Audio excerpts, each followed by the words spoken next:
লিল্লাহে তাকবীর।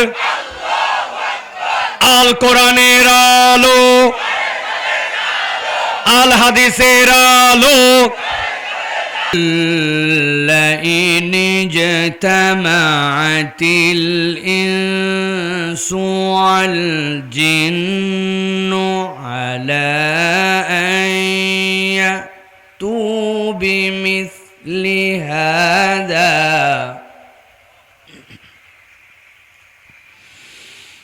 قل لئن اجتمعت الإنس والجن على أن يأتوا بمثل هذا القرآن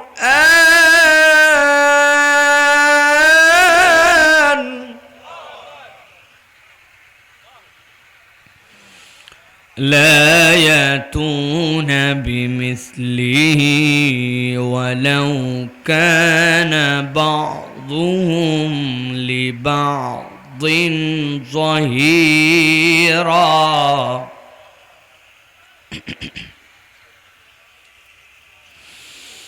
على أن يأتوا بمثل هذا القرآن لا يأتون بمثله ولو كان بعضهم لبعض ظهيرا ولو كان بعضهم لبعض ظهيرا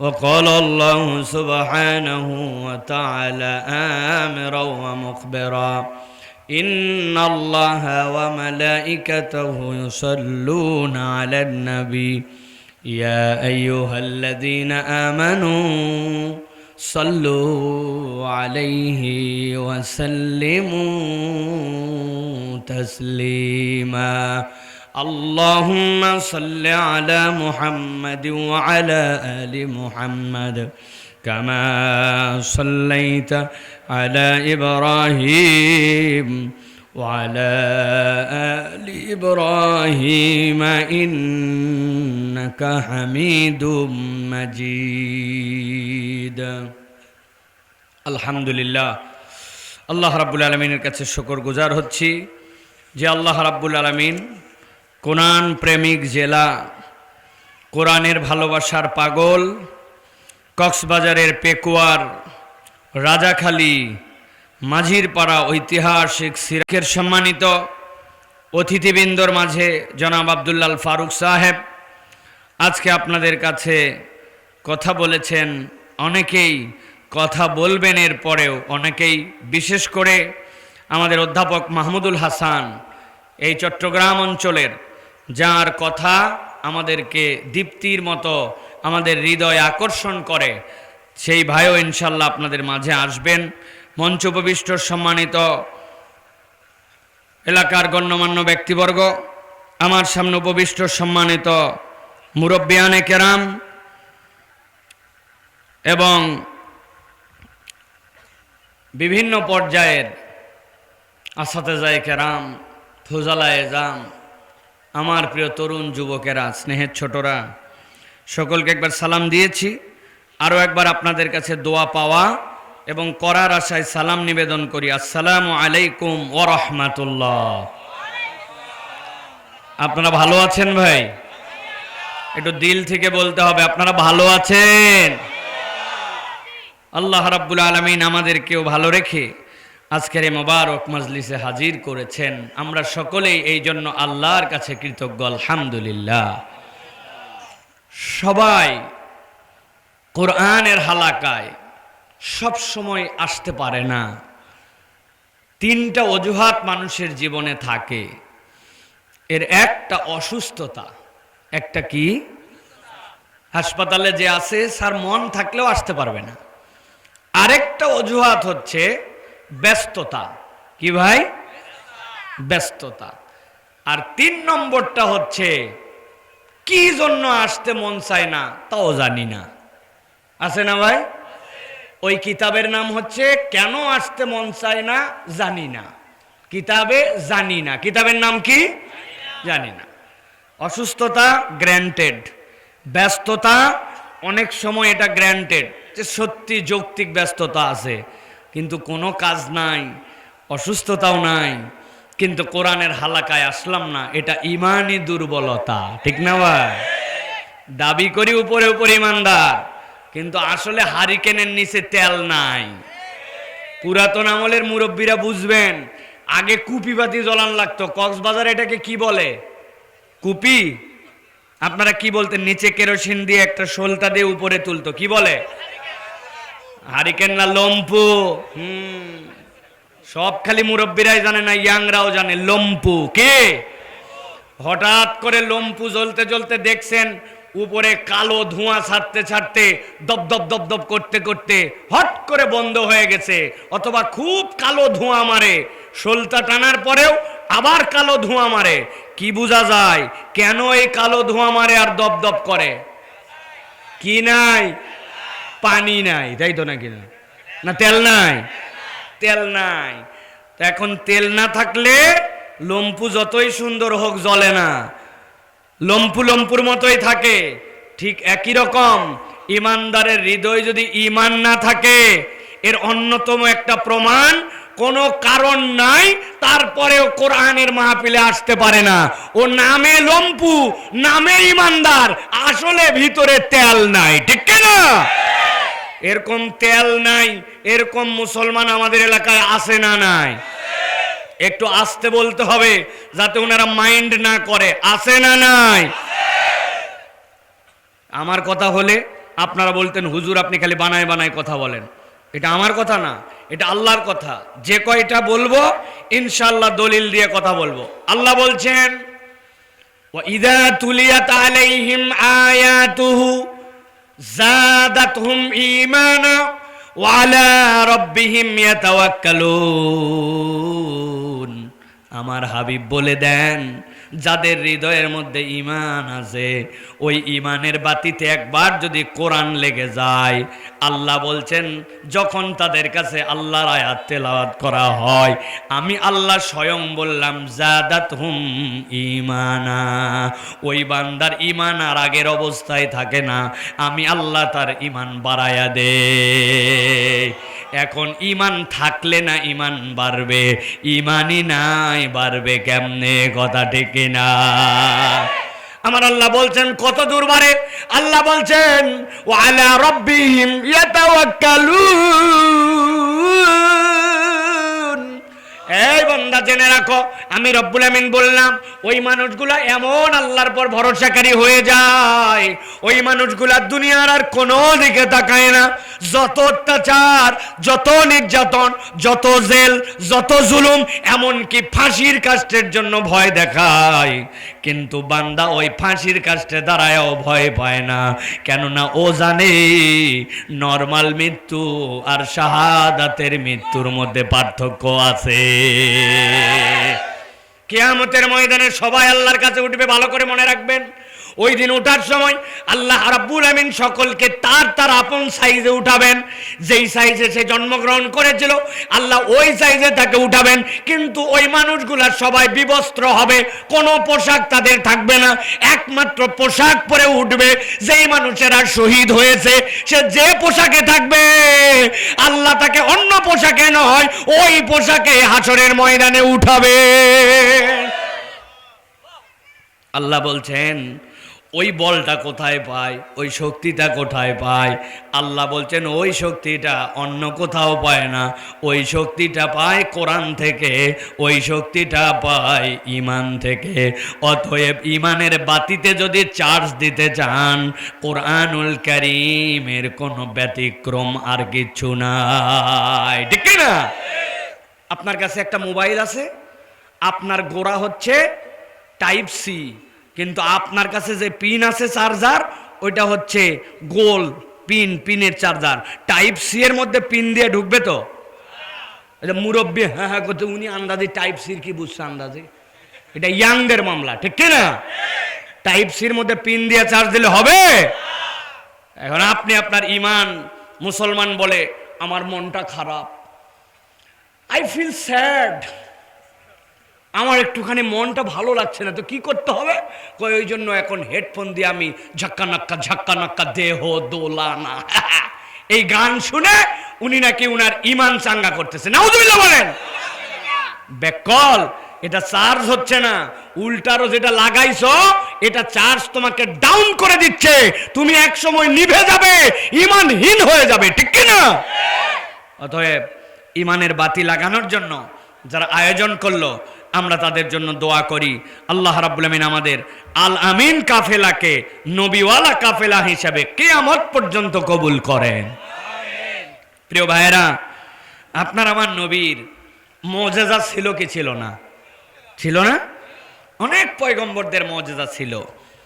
হযরতে মুসা আলাইহিস সালামের মুজিজা ছিল, ছিল না? বগলের মধ্যে হাত দিতেন, বের হতো, আলো বের হতো, আবার হাত ঢুকাতেন, আলো বন্ধ হয়ে যেত। আবার একটা লাঠি ছিল, ওই লাঠি এক এক সময় এক এক কাজ করত। আচ্ছা বলেন তো, কোনো বাঁশের লাঠি দিয়া অথবা কোনো ছড়ি দিয়া কোনো পাথর ভাঙ্গা সম্ভব? কিন্তু উনার লাঠি একবার না ভাঙছেন, আল্লাহকে বলছে আল্লাহ বাড়ি দিব, দাও, সাথে সাথে ভেঙে গেছে। বলছেন যে ভাঙার পরে আরেকটা পাথর আস্ত বের হয়েছে, উনি সুবহানাল্লাহ বলছে আল্লাহ আবার মারবো, বলছে মারো, মারছে, আবার আবার ভাঙছে, ভাঙার পরে আবার একটা গোল পাথর বের হয়েছে আস্তা, আল্লাহ আরেকবার মারো। নবীকে বলছেন এক ছড়ি দিয়া পাথর ভাঙতেছে, এটা আল্লাহর দেওয়া তার নিয়ামত, সুবহানাল্লাহ। ওইটা যেই না উনি খুলছেন, দেখেন ভিতরে একটা জাররা পরিমাণ ছোট্ট একটু, ওই যে শীতের দিন সকালে টিনের চাল যদি ফুটা থাকে, ওই ফুটা দিয়ে যখন আলো ঢোকে কিছু কিছু ধুলা দেখা যায়, ঠিক না ভাই? ওই ধুলা কি আপনারা ধরতে পারেন? ওই ধুলা এখনো আছে কিন্তু দেখতে পাচ্ছি না। ওই রকম একটা জাররা পরিমাণ, ওর মধ্যে একটা পোকা, ওই পোকা তার খাবার মুখে করে নিয়ে চলে যাচ্ছে। 4টা স্তরের পাথর ভাঙ্গার পরে ওর ভিতরে আল্লাহ মুসা আলাইহিস সালামের কানকে খুলে দিলেন। ও কি বলে? ও বলতেছে যে আমার রব আমার খবর রাখেন, ইন্নাহু ইয়ারযুকুনি, তিনি আমাকে রিজিক দেন, আর আমার রব আমাকে স্মরণে রেখেছেন, আমার রব আমাকে ভুলে যান নাই। 4 স্তরের ভেতরের একটা ছোট্ট একটু পিপিলিকা কেমনে ওই জায়গায় খাবার পায়? মুসা আলাইহিস সালাম অবাক হয়ে গেছেন। আল্লাহু আকবার। মুসা আলাইহিস সালামের এরকম মুজিজা ছিল, আমার নবীরও মুজিজা ছিল, ছিল কি না? কিন্তু ভালো করে মিলায় দেখেন, নবীজির মুজিজা 2-3টা শোনেন। নবী করিম সাল্লাল্লাহু আলাইহি সাল্লামের কাছে একজন এসে বলল, আপনি যে আল্লাহর রাসূল, প্রমাণ কি? আমাকে প্রমাণ দেন। নবীজি ডাক দিলেন, এই গাছ এদিকে আসো। ওই লোক তো অবাক হয়ে গেছে, মানুষের থেকে না সাক্ষ্য নিলে ভিন্ন কথা ছিল, গাছ হালতে দুলতে নবীজির সামনে হাজির হয়ে গেছে। এরপরে বলছে, আশহাদু আন্নাকা মুহাম্মাদুর রাসূলুল্লাহ, আমি সাক্ষ্য দিচ্ছি আপনি আল্লাহর হাবিব। সুবহানাল্লাহ। গাছ সাক্ষ্য দিয়েছে। নবীজি সাল্লাল্লাহু আলাইহি সাল্লামের কাছে এসে উটের মালিক বিচার দিছে, ইয়া রাসূলুল্লাহ, উট কাজ করে না, আর উট যদি পানি না তোলে, কাজ না করে, আমার কেমনে চলবো? নবী বলেন, চলো ওর কাছে নিয়ে চলো। যাওয়ার পরে নবীজি তার কাছে গেছেন, যাওয়ার পরে গায়ের মধ্যে হাত বুলাইয়া সামনের পায়ের মধ্যে একটু হাত দিয়ে দিয়েছেন। ওই উট উঠছে তো উঠছে, এইসা কাজ করা শুরু করছে যে এইরকম কাজ অন্য কোনো উট করতে পারে না। সুবহানাল্লাহ। নবী করিম সাল্লাল্লাহু আলাইহি ওয়াসাল্লাম, ওই পয়গম্বর হযরত আলী কাররামাল্লাহু ওয়াজহাহু, তার কোলের উপরে মাথা দিয়া নবীজি ঘুমায় গেছেন। এখন আলী রাদিয়াল্লাহু তাআলা চিন্তা করছেন, আমার হাবিবকে আমি যদি উঠাই, এটা তো আমার শালীনতার মধ্যে না। নবী ঘুমাচ্ছেন, উনি চুপ, কিন্তু বেচারির আসরের নামাজ পড়া হয় নাই। নবীজি যখন ঘুম ভাঙছে ততক্ষণ সূর্য ডুবে গেছে। নবী করিম সাল্লাল্লাহু আলাইহি ওয়াসাল্লাম জিজ্ঞাসা করেন, আলী হাল সাল্লাইতাল আসর, তুমি কি আসর পড়েছ? না ইয়া রাসূলুল্লাহ। কেন? আপনি কোলে শুয়েছিলেন, আমি কেমনে আপনাকে উঠাই? এই জন্য আমি ওযু করতে পারি নাই, সালাত আদায় করতে পারি নাই। আল্লাহর নবী সাথে সাথে আল্লাহর পক্ষ থেকে ফায়সালা পেয়ে নির্দেশ দিলেন, এই সূর্য যেটা ডুবে গেছো, ওঠো। সুবহানাল্লাহ। বাড়ি যায় বলেন, মনেই হচ্ছে না কোনো বিষয়। সূর্য ওঠো। পশ্চিম দিকে সূর্য আবার উঠেছে, যে পর্যন্ত লাগবে ওই পর্যন্ত আসরের ওয়াক্ত বরাবর উঠে হযরত আলী রাদিয়াল্লাহু তাআলা নামাজ আদায় করেছেন। এরপরে আবার সূর্য আস্তে করে ডুবে গেছে। ডুবে যাওয়ার পরে আল্লাহ রাসূল সাল্লাল্লাহু আলাইহি সাল্লাম তাকে নিয়ে আবার বের হয়ে গেছেন। তো আমার নবীর মুজিজাও ছিল বিশাল বিশাল, ঠিক কি না? কিন্তু জিজ্ঞাসা করি, হযরতে মূসা আলাইহিস সালাম চলে গেছেন, লাঠির খেলা এখন আছে? কথা বললেন না যে? আলো কি হাত দিয়ে বের হয়? নবী করিম সাল্লাল্লাহু আলাইহি সাল্লাম চলে গেছেন, নবী করিম সাল্লাল্লাহু আলাইহি সাল্লামের পরে কোনো গাছ কি আর সাক্ষ্য দিতে আসে? কোনো উট কি আর নবীর মতো করে কথা শুনে? তাহলে মূসা আলাইহিস সালাম চলে গেলেন, তার মুজিজাও চলে গেল। ঈসা আলাইহিস সালাম চলে গেলেন, কবর থেকে উঠানোর মুজিজা চলে গেল। নূহ আলাইহিস সালাম চলে গেলেন, মুজিজা চলে গেল। আমার নবীও চলে গেলেন, মুজিজা চলে গেল। কিন্তু সব নবীর সব মুজিজা গেলেও আমার নবীর একটা মুজিজা কিয়ামত পর্যন্ত চলমান থাকবে। ওই মুজিজা কখনো শেষ হবে না। আল্লাহ বলছেন ওই মুজিজার নাম হচ্ছে কোরআন। কি নাম?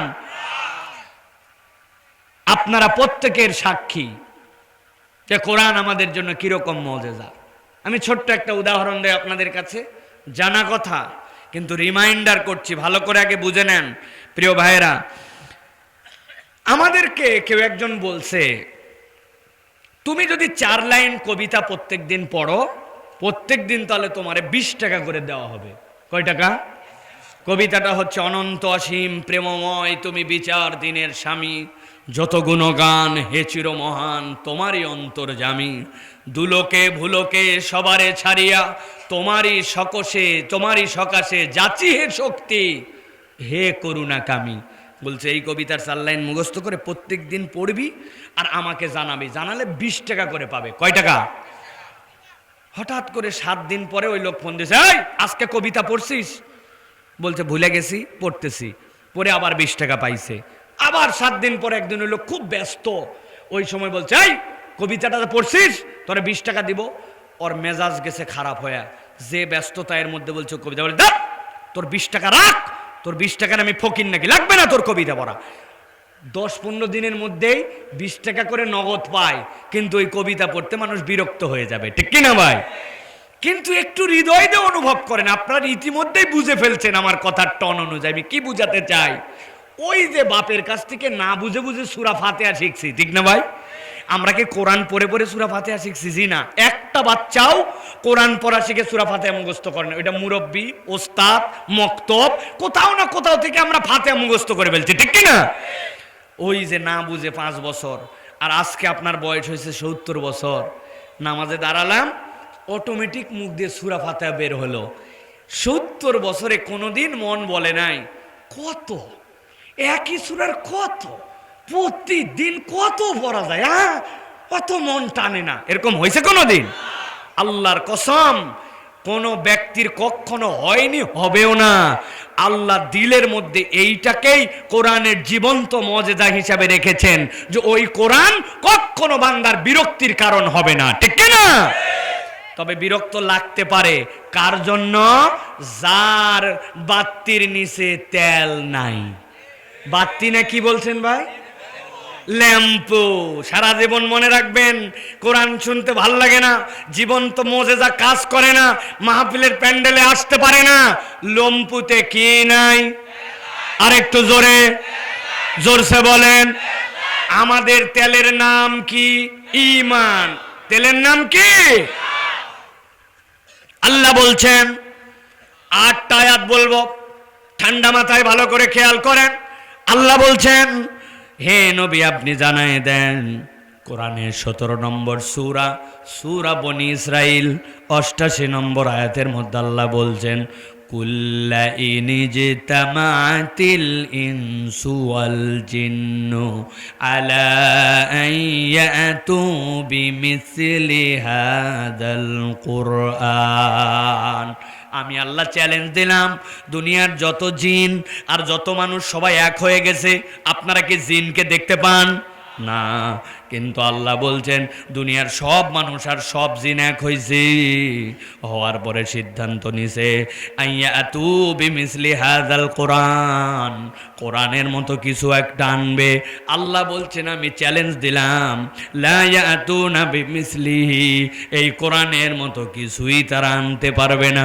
ওয়ালাউ কানা বাদুম লিবাদিন জহিরা, আল্লাহ বলছেন জিন আর মানুষ যদি প্রকাশ্যে সাক্ষাৎ করে, আমি আল্লাহ তারপরেও চ্যালেঞ্জ দিলাম, আমার নবীর জন্য যে মুজিজা তোমাকে দিলাম, তোমার অন্তরের বাতি বাড়ানোর জন্য যেই কোরআনকে তোমাদের কাছে দিলাম, আমি আল্লাহ চ্যালেঞ্জ, দুনিয়ার সব জিন আর মানুষ প্রকাশ্যে এসে একজন অন্যজনকে সহযোগিতা করলেও কোরআনের মতো কিছু আনতে পারবে না।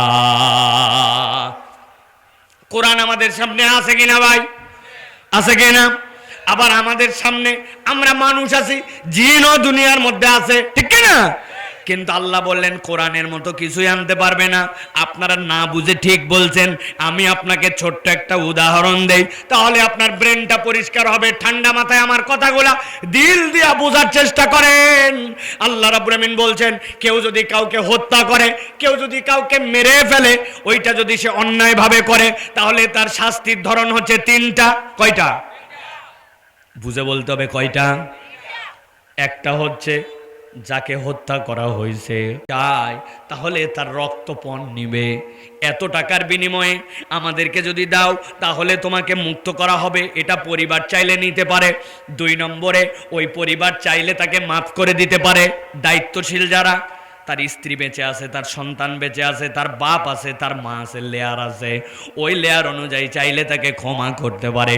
আর এই দুইটা যদি না হয়, 3 নম্বর ইসলামের আদালত অনুযায়ী, আল্লাহর বিধান অনুযায়ী কিসাস হবে, হত্যার বদলে হত্যা করা লাগবে। গভীর মনোযোগ, ঠান্ডা মাথায় বোঝেন। লা ইয়াতুনা বিমাসালিন, আল্লাহ বলছেন কোরআনের মতো কিছুই আনতে পারবে না। বিমিসলি হাযাল কোরআন, আপনি মনে করছেন ওইটা বোধহয় আলহামদুলিল্লাহি রাব্বিল আলামিন, কুল হুয়াল্লাহু আহাদ, এরকম বোধহয় আয়াতের কথা আল্লাহ বলছেন। আল্লাহ বলেন কেবল আয়াত নয়, আল্লাহর বিধানের মতো তুমি কিছুই আনতে পারবে না। আল্লাহু আকবার। আল্লাহ রাব্বুল আমিন বলছেন তাহলে 3 নম্বরে যদি তোমার কিসাস হয়, তাহলে হত্যার বদলে হত্যা। আল্লাহ এরপরে কোরআনে বর্ণনা করছেন ওয়ালাকুম ফিল কিসাসি হায়াতুন ইয়া উলিল আলবাব, আমি আল্লাহ বললাম হত্যার বদলে যাকে মেরে ফেললে তোমরা, ওইটার মধ্যে তোমাদের জীবন নিহিত আছে। আপনি বলবেন কি আশ্চর্য কথা হুজুর, একজন তো একজনকে মারছিল, তার বদলে আরেকজনকে মারা হলো, তাহলে একজনকে মারার বদলে আরেকজনকে মারা হলো, ওর মধ্যে আবার জীবন কোথায়? মূল্য তো 2 জন, ঠিক কি না? এটার ব্যাখ্যা কি বলেন তো? একটু একটু আপনারা বুঝতে পারছেন, আপনারা সচেতন শ্রোতা, যে যদি কারো হত্যার বদলে প্রকাশ্যে এইটার রায় কার্যকর করে আরেকজনের শিরচ্ছেদ করে দেওয়া হয়, তাহলে এলাকার লোক ভয় পেয়ে যাবে যে বিচার হলে আমাকে মরা লাগবে, এরপরে কাউকে মারার আগে 10 বার ভাববে, ঠিক না? এই পর্যন্ত একটা, কিন্তু আরো গভীর কথা আছে, আরো গভীর কথা আছে। একটু ঠান্ডা মাথায় ইয়াংরা, তরুণরা বোঝো, দিল দিয়ে কথা অনুভব করো। একটা লোক যাকে হত্যা করা হয় নাই, যাকে বাঁচায় দেওয়া হয়েছে, কিন্তু তার যাবজ্জীবন কারাদণ্ড দেওয়া হয়েছে, অমুক লোক অমুককে মারছে, এর বদলে 20 বছর তাকে জেলে রাখা হবে। কয় বছর? এখন যেই লোককে আপনি জেলে রাখলেন, ভালো করে ঠান্ডা মাথায় প্রশ্ন করব, উত্তর দিবেন আপনারা। যেই লোককে আপনি হত্যার বদলে যাবজ্জীবন দিয়ে জেলে রাখছেন, ওই লোকটাকে কি 20 বছর খাওয়ায় রাখবেন না না খাওয়ায়া? যেই লোকটাকে 20 বছর রাখবেন, ওর কি চিকিৎসা দিবেন না দিবেন না? ওর কি জামা কাপড় লাগবে না লাগবে না? ওর জন্য গরমের দিন ফ্যানের বাতাস দরকার আছে কিনা? ওই লোকের জন্য যদি কোনো বিপর্যয় হয়, তাহলে তার জন্য ট্রিটমেন্ট করা লাগবে কিনা? এখন খেয়াল করেন, যেই লোকটা মারলো আল্লাহ বললেন প্রমাণ হয়ে গেলে তাকে হত্যা করে দিতে হবে, এর মধ্যেই তোমাদের জন্য জীবন আছে। আর আপনি আইন বানালেন তার জন্য আজীবন কারাদণ্ড, যাবজ্জীবন কারাদণ্ড, সশ্রম কারাদণ্ড। ওরে খাওয়ান, ওরে পরান, ওর জন্য ঘর দেন, ওর জন্য বাতি জ্বলান, ওর জন্য ফ্যান চলান। তাহলে পুরা দেশের মানুষ তো এটা জিম্মাদার নয়। তাহলে আপনার আমার টাকায় কারেন্ট উৎপাদন করা লাগে, আপনার আমার টাকায় খাদ্য কিনা লাগে। তাহলে যে লোকটা হত্যা করছে কেন পুরা জাতির লোকেরা তার দায় বহন করবে? আপনি বুঝেন নাই? তো আল্লাহ বলছেন ওয়ালাকুম ফিল কিসাসি হায়াতুন ইয়া উলিল আলবাব। ওই লোকটার যদি পাপের ফসল ওইটা হতো, সে আল্লাহর কাছেও তওবা করে মাপ পাইতো। আর ওই লোকের আপনি যাবজ্জীবন দিয়া দেশভর তাকে আপনি পুষতেছেন, ট্রিটমেন্ট দিচ্ছেন, তাহলে আপনার আমার একটা খাদ্যও নষ্ট হচ্ছে। তাহলে আমি কেন আমার ট্যাক্সের টাকায়, কামাইয়ের টাকায়, আমার ধান বেচা টাকার, আমার পাওয়ার টিলার কিনা টাকায়, আমার দোকানের চিপস কেনার টাকায় যে ট্যাক্স দিচ্ছি, ওই ট্যাক্সেই তো জেলখানায় চলা লাগে, ঠিক না? আমার আল্লাহ বলছেন তুমি একটু খেয়াল করো বান্দা, লা ইয়াতুনা বিমিসলি হাযাল কুরআন, এই কোরআনের বিধানের মতো তুমি কিছু আনতে পারবে না। কথা কি বুঝতেছেন আপনারা? অন্তর দিয়া বোঝেন। আল্লাহ বলছেন এরপরে, বান্দা শোনো, কোরআনের 15 নম্বর সূরা, সূরা হিজর, সূরা হিজরের 9 নম্বর আয়াতের মধ্যে আল্লাহ বলছেন ইন্না নাহনু নাযালনা যিকরা ওয়া ইন্না লাহু লাহাফিজুন।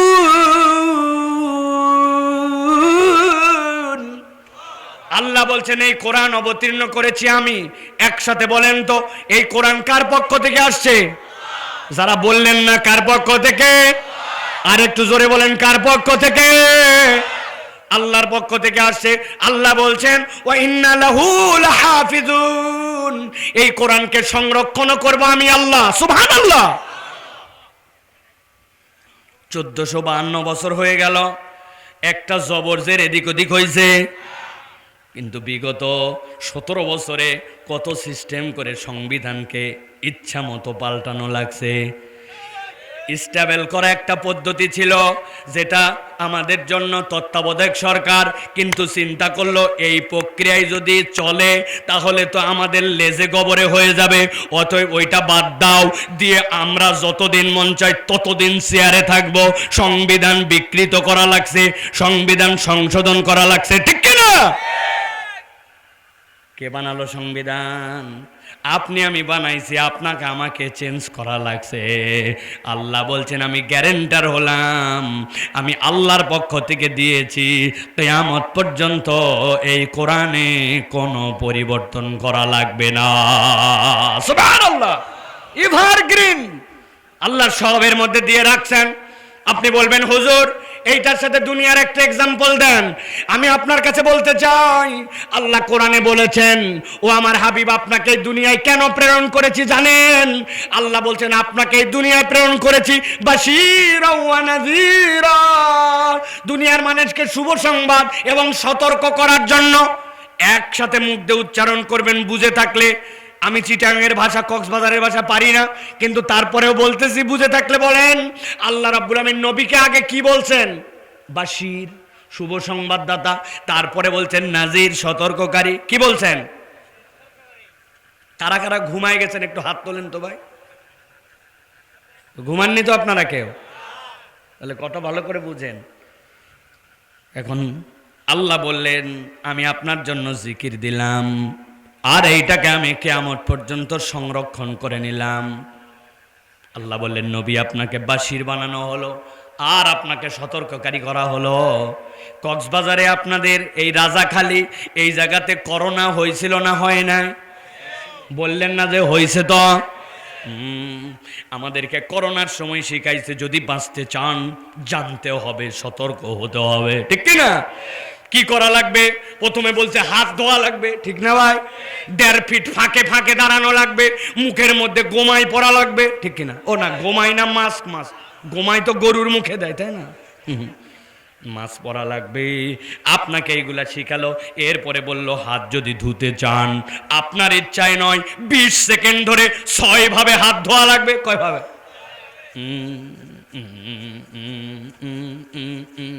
কি কথা বলেন? মুরব্বীরা জানেন না, ইয়াংরা জানে এইভাবে হাত ধোয়া লাগবে, শিখাইছে না ভাই? আল্লাহ বলেন ইন্না নাহনু নাযালনা যিকরা ওয়া ইন্না লাহু লাহাফিজুন। ওই একটা লোক করোনা থেকে বাঁচার জন্য হাত ধুল। কক্সবাজারের রাজাখালীর লোক হাত ধুইছে, ধোয়ার পরে হঠাৎ করে কপালটা তার একটু চুলকায়।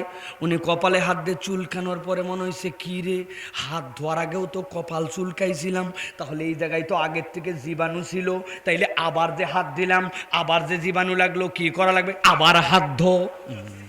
আবার হাত ধুইছে, হাত ধোয়ার পরে চিন্তা করছে আর কপালে হাত দেওয়া যাবে না।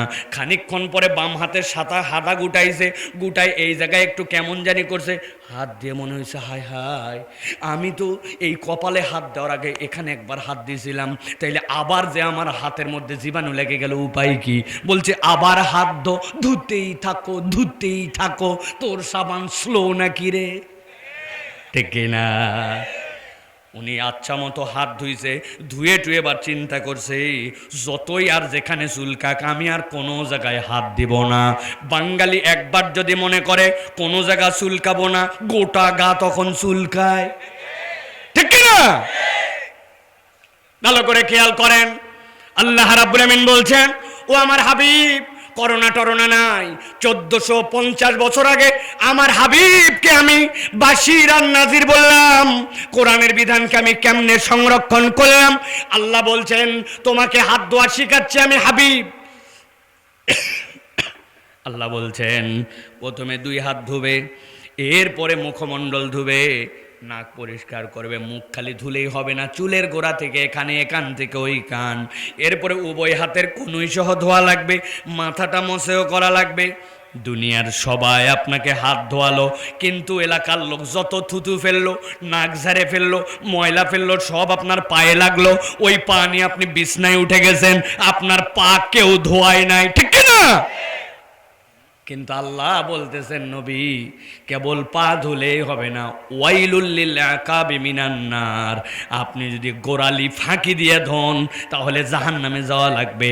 ভালো করে কসলায়া কসলায় আপনি পা ধোবেন। খেয়াল করেন, আপনি হাত ধোয়ার সময় হাত ধুইছেন, মুখ ধোয়ার সময় হাত ধুইছেন, উভয় হাতের কনুর সময় হাত ধুইছেন, মাথা মোছে করার পর হাত ধুইছেন, আবার যখন আপনি পা ধোন তখনও আপনি হাত দিয়ে পা ধুইছেন।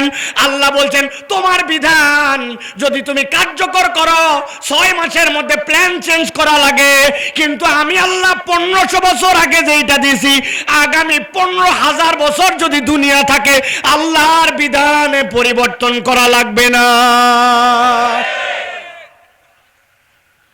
আল্লাহ রাব্বুল আমিন বলতেছেন এরপরে 3 নম্বর আয়াত, আল্লাহ বলতেছেন সূরা শুরা এর 52 নম্বর আয়াতের মধ্যে বলতেছেন, আপনারা বিরক্ত হচ্ছেন না তো ভাই?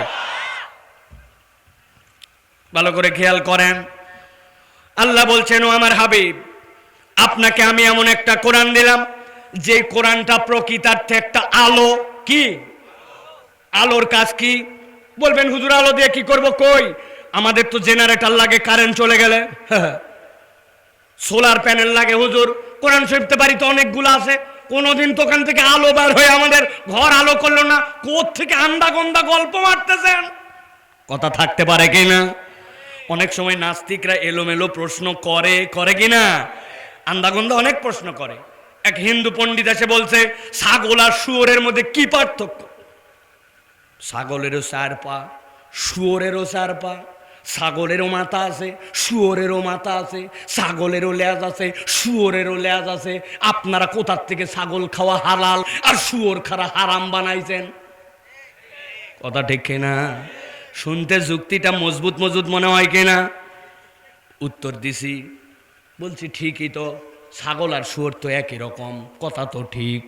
আপনার কথার মধ্যে চরম যুক্তি আছে, তবে আপনার কাছে আমি একটা কথা বলতে চাই, ওই যে মিনারেল ওয়াটার ওটাও পানি, আবার দেখা যাচ্ছে পুকুরের মধ্যে ওটাও পানি, আবার দেখা যাচ্ছে আপনার ভিতরেও একটা পানি আছে, সামনে আল্লাহ একটা পাইপ দিছে, ওই পাইপ দিয়ে বাইর করেন, তা আপনি মিনারেল পানি খান আর বোতলেরটা আপনার নিজেরটা খান না কা? সাথেই তো পানি, এই পানি নষ্ট করার কোনো মানে আছে? ওইগুলা পানির তো তাও গ্যারান্টি নাই, পুকুরে থাকে কোথায় থাকে, আর রিজার্ভ ট্যাঙ্কি পাইপ লাগানো হয় খা। বলতেছে হ্যাঁ হুজুররা খালি বেকা তারা উত্তর দেয়, যুক্তি না পারলে হুজুরের দোষ, ঠিক কিনা?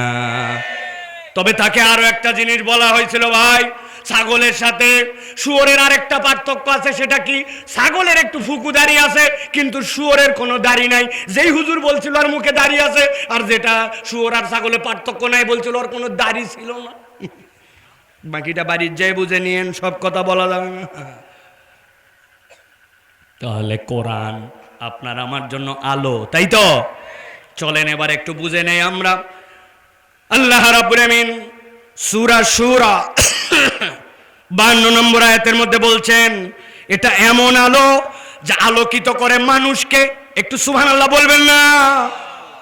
আল্লাহ বলছেন ওয়া কাযালিকা আওহাইনা ইলাইকা রূহাম মিন আমরিনা মা কুনতা তাদরি মাল কিতাব ওয়ালাল ঈমান।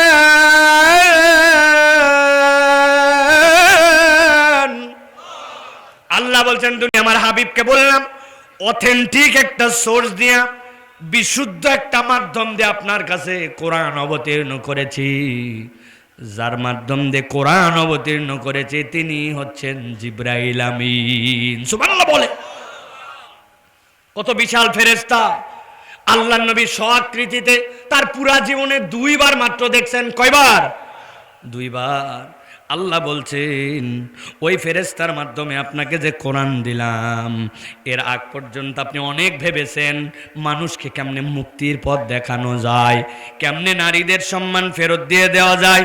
ওই ইদাল মাউদাতু সুইলাত বিআইয়ি যামবিন কুতিলাত, ওই ছোট বাচ্চাগুলোকে হত্যা করা হতো, ওই বাচ্চাগুলোকে কেমনে জীবন দেওয়া যায়। খানায় কাবার ভিতরে মূর্তির মিউজিয়াম, কেমনে ওই মূর্তির মিউজিয়াম থেকে এই খানায় কাবাকে পবিত্র করা যায়। কথায় কথায় যুদ্ধ করে এই যুদ্ধবাজ থেকে কেমন করে সমাজকে ফেরানো যায়। এতিমের মালকে ভক্ষণ করা তাদের নৈতিক অধিকার মনে করে, ওই এতিমের মাল থেকে কেমনে ভক্ষণ করা থেকে ফিরানো যায়। ওই মানুষগুলা ডাকাতি করে বেড়ায়, জোর যার মুল্লুক তার, ওই ডাকাতি থেকে তাদেরকে কেমনে বাঁচানো যায়। দেশের টাকা বিদেশে পাচার করে, দেশের ব্যাংক হাওয়া করে দেয়, সুযোগ বুঝে দেশ থেকে পালায় যায়, আর মনে করলাম বেঁচে গেল। এরকম লোক আছেন? আল্লাহ বলছেন ওই সময়েও আপনি এগুলা ভাবতেছিলেন, আমি আল্লাহ বললাম মা কুনতা তাদরি মাল কিতাব ওয়ালাল ঈমান। আপনি জানতেন না ঈমান কি, আপনি জানতেন না কিতাব কি। আমি আল্লাহ বললাম ওয়ালাকিন জাআলনাহু নূরা, জিবরাইল আমিনকে দিয়ে আপনাকে আমি মূলত ওহী দিয়েছি, কিন্তু এই ওহী কিছুই নয়, এই ওহী হচ্ছে আপনার জন্য আলো। সুবহানাল্লাহ। আলোর কাজ কি হবে? আল্লাহ বলছেন নাহদি বিহি মান নাশাউ মিন ইবাদিনা ওয়া ইন্নাকা লাতাহদি ইলা সিরাতিম মুস্তাকিম। আল্লাহ বলছেন ওই আলো দিয়ে আমি যাকে ইচ্ছা আমি হেদায়েতের রাস্তায় উঠাবো। সুবহানাল্লাহ। কোরআন কেমনে আপনার আমার জন্য, প্রত্যেকটা আয়াতের সাথে কিন্তু একটা করে উদাহরণ আছে, মনে থাকবে তো? কোরআন আপনার আমার জন্য আলো কেমনে? আপনার এলাকার রাজাখালীর এক ছেলে বিকালবেলা পা পিছলায় পরে হাত ভেঙে গেছে, আপনি দেখতেছেন হাত তো ঠিকই আছে, ও বলতেছে না ব্যথায় গেলাম। কেমনে ধরা পড়বে? নিয়ে গেছেন, যাওয়ার পরে এক্সরে করছে, এক্সরেতে দেখা গেছে হাড্ডি ডিসপ্লেস হয়ে গেছে। এক্সরে করলে ধরা পড়ে কিনা? কোনো একটা ছেলের ব্রেনে প্রবলেম, নিয়ে গেছে সিটি স্ক্যান করার জন্য, হাজার হাজার ছবি, ওই ইমেজ দেখে ডাক্তার বুঝে যে সিটি স্ক্যানের দ্বারা ওর ব্রেনে পানি জমছে কিনা, রক্ত ব্লিডিং হয়েছে কিনা, ধরা পড়ে কিনা। কথা বলেন না রে ভাই আপনারা। আমি তো মুরব্বীদের কথা শুনতে চাই নাই, ইয়াং যারা তারা বলেন এমআরআই মেশিন আছে কিনা।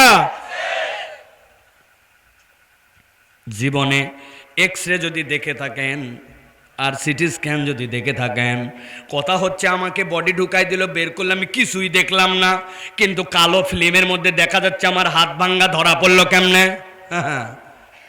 এক্স রে মানে ওর মধ্যে অতি বেগুনি একটা রশ্মি আছে, যেই রে এটা আপনি দেখতে পান না, কিন্তু আপনার গোস্ত ভেদ করে হাড্ডি ভেদ করে গেছে, যাওয়ার পরে ওই জায়গায় উঠছে যে আপনার হাড্ডি ভাঙ্গা কিনা। আপনার ব্রেন পার করে এমআরআই মেশিন দিয়ে চলে গেছে চৌম্বকীয় ক্রিয়ার মাধ্যমে, আপনি বুঝেন না, কিন্তু ওর মধ্যে যে একটা আলো পার হয়েছে ওইটা দেখতে পান না আপনি, ঠিক কিনা? আল্লাহ বলছেন বান্দা তোমার এই ঈমান নাই কেন? আমি আল্লাহ বললাম ওয়ালাকিন জাআলনাহু নূরা, এই কোরআন হচ্ছে তোমার হেদায়েতের আকর, ওইটা দিয়ে আলো বের হবে না, আক্ষরিক চোখে দেখতে পাবা না, কিন্তু ওইটা যদি তোমার অন্তরে ফিট করো, সমাজে ফিট করো, সংসদে ফিট করো, আইন বিচার মন্ত্রণালয়ে ফিট করো, ওইটা এমন আলো ছড়াবে, ওই আলোটা সিরাতুল মুস্তাকিমে তোমাকে উঠাইয়া দিবে।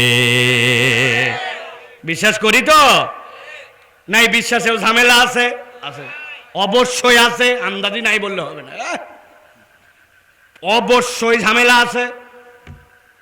চ্যালেঞ্জ দিলাম, বলে হুজুর হাত আন্দাজে চ্যালেঞ্জ দিলে হবে না। নিশ্চয় আমি হেরে যাওয়ার জন্য আপনাকে এই কথা বলতেছি না, জেনে বুঝে বলতেছি। আপনি বলেন আমানতু বিল্লাহি ওয়া মালাইকাতিহি ওয়া কুতুবিহি ওয়া রুসুলিহি। আলেম ওলামার কাছ থেকে বুঝ করে নেবেন আশহাদু আল্লা ইলাহা ইল্লাল্লাহ আর আমানতু বিল্লাহর মধ্যে পার্থক্য আছে। আশহাদু মানে আমি সাক্ষ্য দিচ্ছি, আমানতু বিল্লাহ মানে সাক্ষ্য দেওয়া না। আমানতু এরপরে বা দিয়ে বিল্লাহ মানে আল্লাহর প্রতি আমি আল্লাহর বিশ্বাসে মেনে নিলাম, আল্লাহ যা বলছেন মেনে নেওয়ার নাম আমানতু বিল্লাহ, আর সাক্ষ্য দেওয়ার নাম আশহাদু আল্লা ইল্লাল্লাহ। এখন আপনি বলছেন আমানতু বিল্লাহি ওয়া মালাইকাতিহি ওয়া কুতুবিহি, বুঝে থাকলে বলবেন, না বুঝলে বলবেন না। আপনি বলছেন আমি আল্লাহকে মেনে নিলাম, আল্লাহর ফেরেশতাকে মেনে নিলাম, আল্লাহর কিতাবকেও আমি মেনে নিলাম। এখন বুঝে থাকলে বলেন তো, আপনি যে বললেন ওয়া কুতুবিহি, এই যে কিতাব মেনে নিলেন, এটা কিতাবের কত পার্সেন্ট মানলেন? আংশিক না পুরা? কথা বলতে হবে, মানা লাগবে টাকবে শুনতে চাই নাই। আমি বলছি আপনি কি বলছেন এইটা বলেন, আংশিক না পুরা? কিন্তু আপনি সেই মুসলমান, নামাজের ইসলাম বললে আপনার কোনো প্রবলেম নাই, রোজার ইসলাম মানতে রাজি, উমরার ইসলাম আমি এটা পালন করতে রাজি আছি, কিন্তু যেই না বলবে চোরের বিচারটা কোরআনের ইসলাম দেয়া হোক, সংসদটা কোরআনের আইন দেয়া হোক, অর্থনীতিটা ইসলাম অনুযায়ী চলুক, সাথে সাথে নামাজের ইসলাম পালনকারী, রোজার ইসলাম পালনকারী ওই মুসলমানও হ্যাঁ হ করে, ক্যাকো করে, বেকাতেরা হয়ে উল্টা পাল্টা কথা বলে, এরকম মুসলমান কক্সবাজারে না। কেন? আপনি না বলছিলেন আমানতু বিল্লাহি ওয়া মালাইকাতি ওয়া কুতুবি, এই কিতাবের পুরা মানি, তাহলে আপনি একটু আগেই বলেন যে একজন এরকম নাই, আবার এখনই বলতেছেন আছে, তার মানে ঝামেলা আছে কি নাই? অনেকে এখনই ভিতরে ভিতরে জ্বলতেছে। সাইফুল্লাহ ভাই একটু মনে করছিলাম দলীয় বক্তা না, ইনিও দেখি দলের কথা বলে, আছে না? উপরে বলতে পারতেছে না কিন্তু ভিতরে জ্বলতেছে, আছে কি না? আমাদের কাজ একটু জ্বলায় দেওয়া, যাতে করে পরবর্তীতে মলম দিয়ে ওইটারে ঠিক করা যায়, ঠিক না? আমি তো মাঝে মাঝে মজা করে বলি, আল্লাহর কাছে তো আপনার বাঁচা লাগবে। ওই ঈমান নিয়ে যদি যান আপনি, নামাজের ইসলাম একটা, রোজার ইসলাম একটা, আবার চোরের বিচার করার ইসলাম আরেকটা, ওই ঈমান নিয়ে আল্লাহর কাছে গেলে ধরা খাওয়া লাগবে কিনা? এখন বাঁচার তো একটা উপায় করা লাগবে। আমি একটা বাঁচার বুদ্ধি বাইর করছি, যদি আপনারা রাজি থাকেন তাহলে বলে দিব। সবাইকে বলতে হবে, তাছাড়া বলবো না। বাঁচার উপায়টা কি বলে দিব, তবে ফ্রি ফ্রি কাজ চলবে না। যাওয়ার সময় মিনিমাম 50 টাকা করে হাদিয়া দেওয়া লাগবে। হ্যাঁ মাইকালা, মাইকালা ধাক্কা দাও, ধাক্কা দাও। কি অবস্থা? মুসলমান তো? মুসলমান না তো ঘুমাও কেন? তাড়াতাড়ি পানামো, পানায় ভালো করে বসো, ওয়াজ শোনো। আমি খালি জনগণের জন্য ওয়াজ করতে আসি না, মাইকালারে নিয়ে জান্নাতে যাব। লাগাবি হর্ন বেটা জান্নাতের মধ্যে যাইয়া, আমরা ধুমধুমায় আল্লাহ নবীর শান গান বলবো ওই জায়গায়, ঠিক না? ইউটিউবার কি বাদ নাকি জান্নাতে যাওয়ার থেকে? তাহলে বাঁচা লাগবে কি না? লাগবে? তাহলে বাঁচার কৌশল বলবো, 50 টাকা করে দেওয়া লাগবে। রাজি তো? আন্দাজে বলেন না, যাওয়ার সময় বলবো হুজুর খুচরা নাই। বলছে আমি বলছিলাম আমার লাগবে না, এগুলো বলা চলবে না। যদি পছন্দ হয় টাকা দিয়ে বিদায় করবেন। রাজি তো? আমরা বলছি আমানতু বিল্লাহি ওয়া মালাইকাতিহি ওয়া কুতুবিহি ওয়া রুসুলিহি, এইটা বলছি, এর মানে আল্লাহ রাব্বুল আমিনের কাছে আমরা স্বীকার করছি এইগুলা। কিন্তু এখন থেকে আমরা কালেমাটা একটু কৌশলে আল্লাহর কাছে বলে যাব। আমরা এখন থেকে বলে নিব আমানতু বিল্লাহি ওয়া মালাইকাতিহি ওয়া যদ্দুর বুঝি তদ্দুর কুতুবিহি, অথবা বলবো আমানতু বিল্লাহি ওয়া মালাইকাতি ওয়া কিছু কিছু কুতুবিহি। ঠিক কিনা?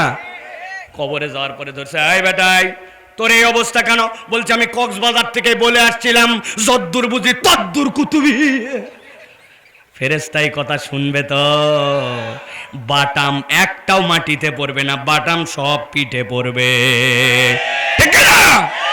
তাহলে এই বুদ্ধি দিয়ে পয়সা নেওয়া যাবে? তাহলে আপনারা ভালো করে বুঝছেন।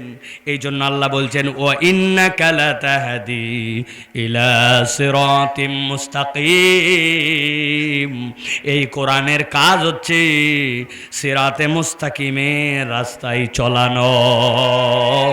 আর ওইটা তোমার জন্য আলো। যদিও আলো দেখতে পাও না, কিন্তু এক্সরে যেরকম তোমার হয়ে যায়, সিটি স্ক্যান যেরকম হয়ে যায়, এমআরআই যেরকম হয়ে যায়, এই কোরআন দিয়ে যদি সমাজ চলে, অর্থনীতি চলে, পরিবার চলে, আর তুমি যদি কোরআনকে গ্রহণ করে নাও, আল্লাহ এই কোরআন দিয়ে সিরাতুল মুস্তাকিমের রাস্তা বের করে দিবে। 52 বছর দেখলাম আমরা কি দুর্নীতিটা এ দেশে হলো না? আগে বলতো চোর, এখন আর কোনো চোর নামে শব্দই নাই, এখন সবগুলা ডাকাত, হিংস্র ডাকাত। কিছুদিন পরে দেখবেন আপনারা পোস্টারের মধ্যে নাম আসবে সাবেক উপজেলা, সাবেক ইউনিয়ন, সাবেক সংসদ। আর 1 বছরের মধ্যে আপনি পোস্টারে দেখবেন কিছু কিছু দল এইগুলাকে এই লেখার সুযোগ করার জন্য পায়তারা করতেছে। এইগুলা আসবে। আমি আপনাদের কাছে দ্ব্যর্থহীন কণ্ঠে বলে দিতে চাই, রাজাখালে, মাঝিরপাড়া এলাকার মানুষেরা যদি ওই রকম বিগত 17 বছরে কারো নামের শেষে কোনো সাবেক দেখতে পান, তাহলে একটা অথবা 2টা টাইটেল তাদের পিছে লাগতে পারে, এর বাইরে কোনো টাইটেল তাদের জন্য যোগ্য নয়। হয় সাবেক চোর, না হয় সাবেক ডাকাত। ঠিক না? কিসের সাবেক? তুমি সাবেক চোর অথবা সাবেক ডাকাত, এর বাইরে কিচ্ছু নাই। রাজি তো? ভালো করে ঈমান মজবুত রাখেন প্রিয় ভাইয়েরা। অতএব কোরআন আপনাকে আলো দিয়া আলোর রাস্তায় নিয়ে আসতে চায়। চলেন এরপর আল্লাহ কি বলছেন? আল্লাহ বলছেন সূরা ফুরকান, সূরা ফুরকানের 33 নম্বর আয়াতের মধ্যে ولا يأتونك بمثل إلا جئناك بالحق وأحسن تفسيرا। আল্লাহ বলছেন আমি আল্লাহ গ্যারান্টার হলাম, এই কোরআনের মতো তোমার কাছে কিছুই আসবে না। ইল্লা জিনাকা বিল হক, আল্লাহ বলছেন এটা হক সহ এসছে, সত্য সহ এসছে। ও আহসানা তাফসীরা, আর আল্লাহ বলছেন এই কোরআনের ভিতরে উত্তম করে আল্লাহ সব কিছু বর্ণনা করে দিয়েছেন। সুবহানাল্লাহ। কোরআনের বিধান, কোরআনের সৌন্দর্য, কোরআনের আহকাম আল্লাহ সবগুলাকে অনন্য করেছেন। এই কোরআনুল কারীম স্বয়ং একটা এজাজ। এই কোরআন স্বয়ং আল্লাহর পক্ষ থেকে এক আশ্চর্য। সুবহানাল্লাহ। আল্লাহ রাব্বুল আমিন এই কোরআনের পরতে পরতে এমন ভাবে বান্দাদের জন্য আল্লাহর পক্ষ থেকে বাণী ঢুকায় দিয়েছেন যেইগুলা বান্দার হৃদয়কে উজাড় করে দেয়। কোরআন ছাড়া কেউ এইটা করতে পারে না। সুবহানাল্লাহ। বলবেন হুজুর উদাহরণ দেন। আপনাকে আমি চ্যালেঞ্জ দিচ্ছি, যদি আপনি চ্যালেঞ্জ গ্রহণ করতে পারেন ভালো, দেখেন তো পারবেন কিনা। রবীন্দ্রনাথের সঞ্চয়িতা আছে, নজরুলের বিভিন্ন ধরনের গীতা আছে, বিভিন্ন ধরনের কবিতা আছে। আপনাকে যদি বলা হয় এরকম একটা কবিতার বই যেটা 100 পৃষ্ঠা আপনাকে মুখস্থ করা লাগবে, পৃথিবীতে শেক্সপিয়ার আছে, কত কবি, কত বিখ্যাত ব্যক্তি, আপনাকে বলা হয়েছে 100টা কবিতা মুখস্থ করো, সম্ভব ভাই? পুরা পৃথিবী খুঁজে আপনি 10 জন বের করতে পারবেন না। কিন্তু আল্লাহ বলছেন আমি এই কোরআন যেটা দিলাম, এমন মানুষও আছে যেই মানুষগুলা মাত্র 40 দিনে 35 দিনে এই কোরআন হেফজ করে ফেলছে। মুফতি কাজী ইব্রাহিম সাহেব নাম শুনছেন আপনারা? শুনছেন আপনারা? মজলুম আলেমে দিন মাত্র 35 দিনে পুরা কোরআন হেফজ করছে, বুড়া বয়সে। আল্লাহু আকবার। আমার বাচ্চা, বড় মেয়ে, তখন কথাই বলতে পারে না, 2 বছরের মতো বয়স। আফনান, নেটে এখন ওই ভিডিওটা আছে, কথা বলতে পারে না ঠিকঠাক মতো। আমি রমজান মাসে 2 দিন শুয়ে শুয়ে ওর সাথে ইজা জা নাসরুল্লাহ এইটা একটু মুখস্থ করানোর চেষ্টা করছি। আমি নিজেও মনে করছি এই বাচ্চা কেমনে এটা করবে, যে এই বাচ্চা এখন পর্যন্ত ঠিক মতো কথাই বলতে পারে না। কিন্তু আল্লাহকে সাক্ষী রেখে বলতেছে, নেটে ওই ভিডিও আছে, 2 বছর বয়সে মাত্র 1 দিন রমজান মাসে ইজা জা নাসরুল্লাহ শেখানোর পরে আমার মেয়ে দেখি পরের দিন ও কি বলতেছে জানে না, কিন্তু মুখ দিয়ে পুরা ইজা জা নাসরুল্লাহ সূরা বের হয়ে গেছে। আমার আল্লাহ বলছেন লা ইয়াতুনাকা বিমাসালিন ইল্লা জিনাকা বিল হক ওয়া আহসানা তাফসীরা। আমি আল্লাহ হক সহ এইটা তোমাদের কাছে নাজিল করেছি, এর ভিতরে তোমাদের জীবনের সব দিক ঢুকায় দিছি। আল্লাহ বলছেন ওই কোরআন তোমার জীবন পরিবর্তন করবে, ওই কোরআন তোমার হায়াতকে পরিবর্তন করবে, ওই কোরআন তোমার পরিবারকে পরিবর্তন করবে। কিন্তু এখন জিজ্ঞাসা, হুজুর তাহলে আমাদের কাজ হয় না কেন? আছে কিনা কথা? চলেন একটা উদাহরণ দেই, একটা উদাহরণ দিয়ে এবার একটু বোঝার চেষ্টা করে। আমি একবার ঢাকা থেকে ঝিনাইদহে মাহফিলে যাচ্ছিলাম। ঝিনাইদহ একটা জেলা, নাম শুনছেন আপনারা? ডক্টর আব্দুল্লাহ জাহাঙ্গীর রহিমাহুল্লাহর বাড়ি হচ্ছে ঝিনাইদহ। আমি পদ্মা সেতুর উপর দিয়ে যাচ্ছি, পদ্মা নদী পার করে যাচ্ছি, ফেরি দিয়া মানিকগঞ্জ দিয়ে দৌলদিয়া পাটুরিয়া ঘাট। আপনারা এলাকার মানুষ ফেরি দেখছেন কিনা জানি না, ওই ফেরিতে উঠছি আমি। আসরের ওয়াক্ত যাই এমন সময় চিন্তা করলাম নামাজটা তো পড়া হয় নাই। যারা জীবনে ফেরিতে গেছেন তারা জানবেন ফেরির ছাদের উপরেই নামাজের জায়গা করা থাকে, জানেন আপনারা? ফেরির ছাদে উঠছি, উঠার পরে মোবাইলটা হাতে নিলাম।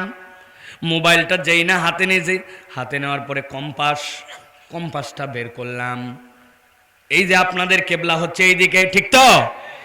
কম্পাস দেখে সাথে সাথে নামাজে দাঁড়ায় 2 রাকাত নামাজ পড়ে ফেলছি। নামাজ যেই না শেষ, একটা মুরব্বী দেখি পাশের কোনায় বসে আছে, বসে বসে আমার দিকে অনবরত এরম করে তাকায় আছে। এখন যেই মানুষ চিনি না জানি না, একভাবে যদি তাকায় থাকে একটু বিব্রত লাগে, কি ব্যাপার, কি জন্য এভাবে কি দেখে, ঠিক না? উনি অনবরত তাকায় আছে। আমি মুরব্বীকে সালাম দিয়ে বললাম, চাচা কিছু বলবেন নাকি? বলছে, বাবা তুমি তো অবাক করে দিছো আমাকে। আমি বললাম, আপনাকে চিনি না, আমি অবাক কেমনে কি করলাম, কি অপরাধ করলাম চাচা? হুজুরদের তো আবার দোষ বেশি, ঠিক না ভাই? বললো, না বাবা, অবাকটা হচ্ছে তোমার আগে আমি আসরের নামাজের জন্য এখানে আসছিলাম। আসার পরে আমি একজনকে জিজ্ঞাসা করলাম, কেবলা কোন দিক? বললো, এই দিক।